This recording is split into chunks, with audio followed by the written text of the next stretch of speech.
So I just did a video about the Da Vinci Code, and out of curiosity I looked at the top-selling books of all time, and we see the Da Vinci Code right there, and I wanted to just see what the other books were on this list, and most of them are Harry Potter books. And what we're going to see is that all these books, or at least most of them, are about alchemy, but we really need to understand what is alchemy.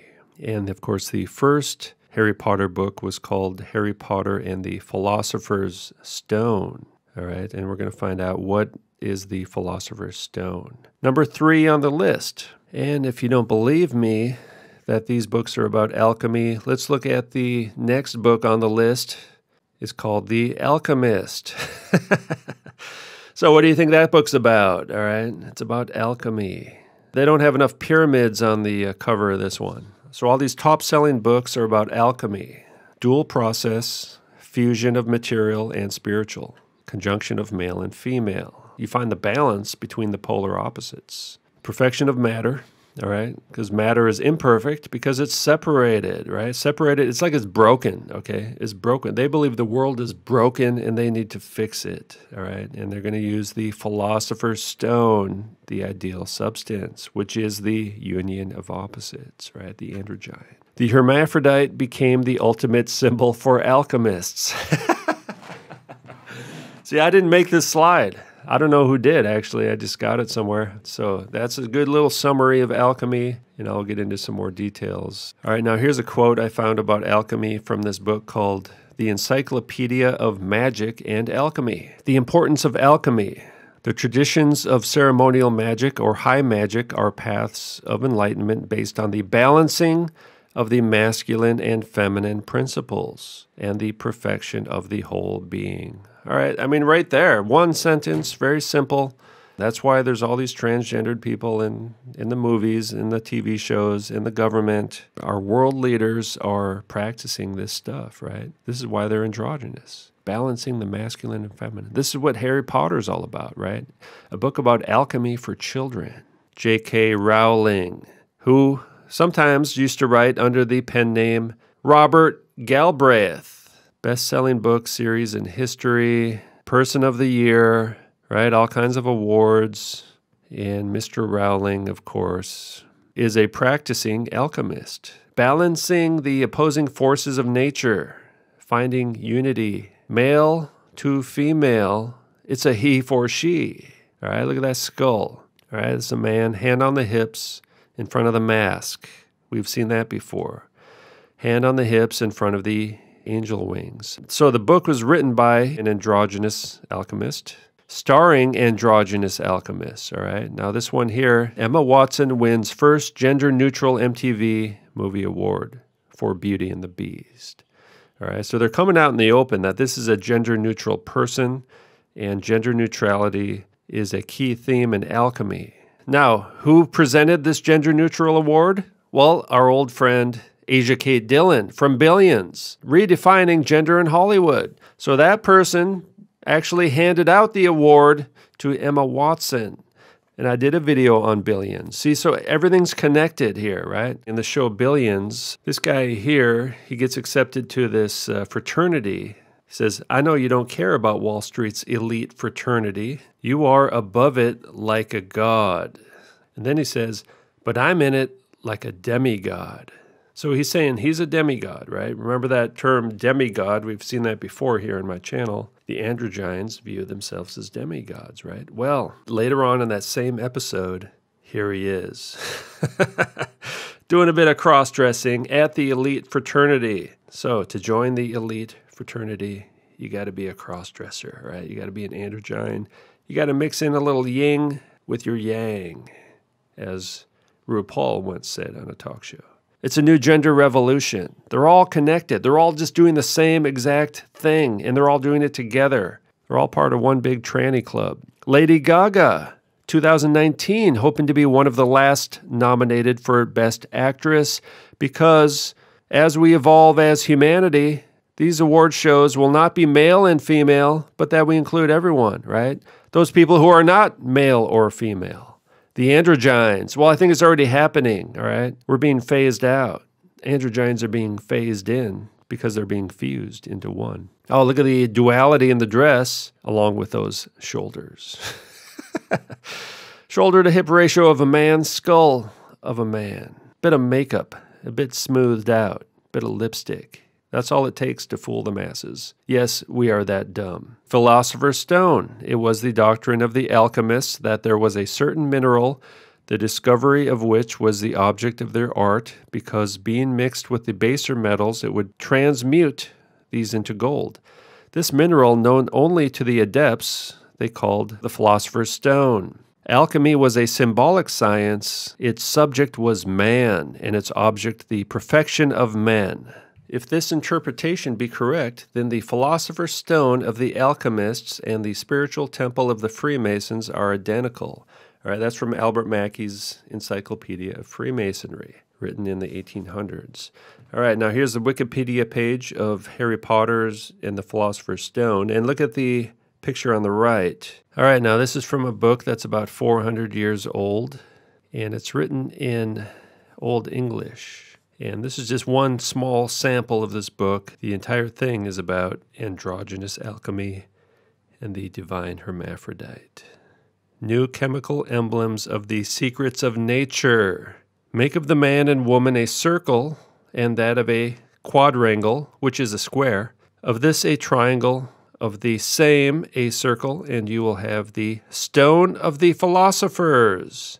In like manner, the philosophers would have the quadrangle, the square, reduced into a triangle, that is, into a body, spirit, and soul. Then the triangle will be perfect, but this again must be changed into a circle, by which operation the woman is converted into the man and made one with him. Two having returned again to a unity in which there is rest and eternal peace. So this is where this picture of the Philosopher's Stone was originally published. You can see clearly he is talking about the Philosopher's Stone. The picture fits the words here. This appears in Manly P. Hall's book called Man, the Grand Symbol of the Mysteries. And he calls it also the squaring of the circle. All right, so you got the square and the circle, which is the shape of man. We've seen this in Da Vinci, who's basically hailed as the biggest genius of all time almost.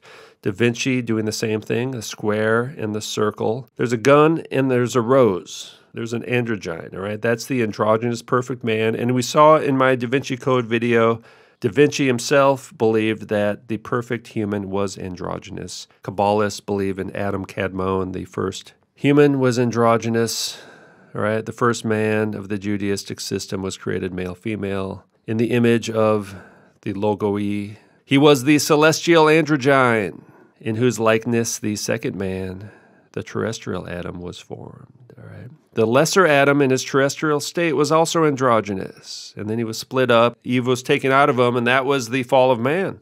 And here we are, broken, separated. We got to get back together into the celestial hermaphrodite, all right, the celestial androgyne.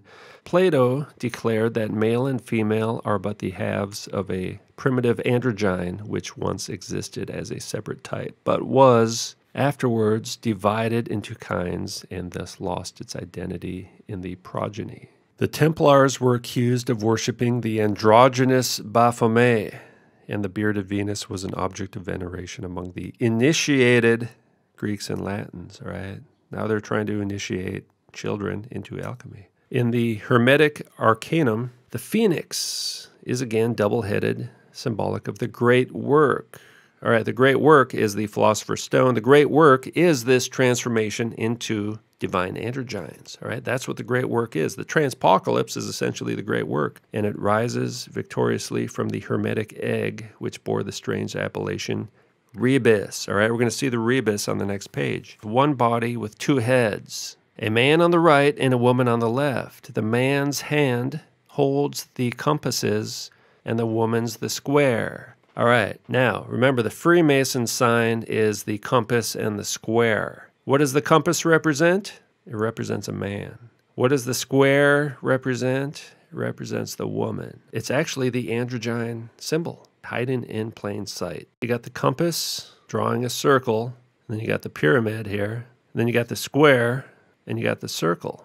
but inside you got the male and the female, right? So that's the perfected man right there. The great work of the alchemists is to become androgynous, to become the perfect man, to become a divine androgyne. The Philosopher's Press, Los Angeles, California, right there in Hollywood, 1937. So we've got the philosophical androgyne, according to Heinrich Kuhnrath, who's a well-known alchemist. And we're going to take a closer look at this image. From the union of the sun and moon arises the bird Azoth. This is the phoenix, basically. The union of the sun and moon is the androgyne, right? The union of the male and the female. The bird Azoth with its peacock tail.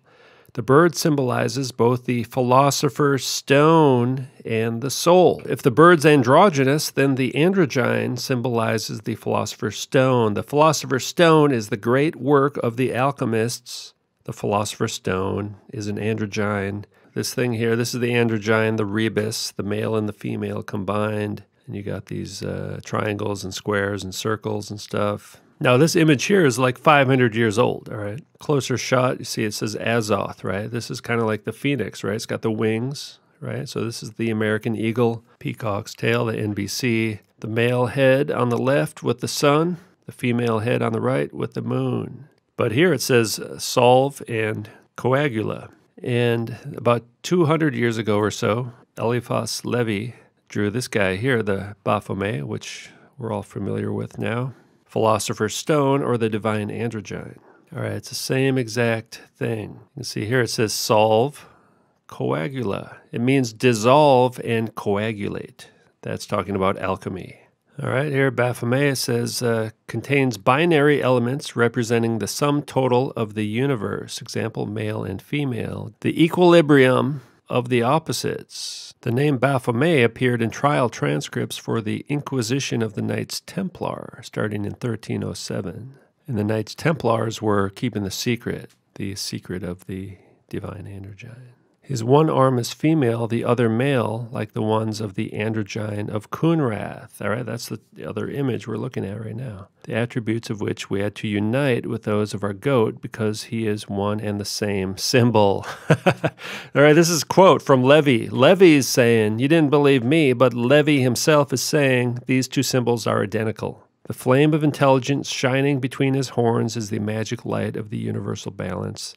The image of the soul elevated above matter. Humanity is represented by the two breasts and the androgyne arms of this sphinx of the occult sciences. In the Da Vinci Code, the word Baphomet is decoded and translated to mean Sophia, or wisdom. Its arms bore the Latin words solve, separate or dissolve, and coagula, join together, coagulate. The powers of binding and loosing usurped from God. The earliest known use of the word Baphomet comes from the letter written by a French crusader in 1098. Coagula and solve mean join together and take apart. These reference the powers claimed by church leaders to be taken from God by his earthly representatives. These terms represent the dualistic power of magic that can be realized by any devout initiated practitioner. The rebus, with Mercury in the middle. So it's the same thing. Man becoming a god. That's a great temptation that Satan gives us. And unfortunately, many people take the bait. According to The Secret Doctrine by Blavatsky, humanity will, in the course of countless ages, again become male-female, achieving through evolution the potential equilibrium, the equality act, which has been within it since the beginning. When this point has been reached, man will be negatively androgynous or philosophically hermaphroditic. That is, he will be both sexes in one. Writing in the 13th century, at the end of the world, both sexes would be reunited in the same person. The soul will then be unified in body when soul meets body, resulting in what may be termed the ultimate type, the true androgyne, the man who is fashioned like his Father in heaven. And of course, we have them rolling out the He for She movement, part of the United Nations androgynous agenda. Who will become an androgyne if not you? When will you do it if not now?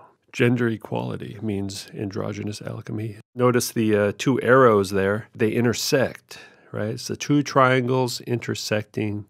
It's the fusion of male and female. The he for she movement. On women, the equality sign, the circles, the crosses, and on men.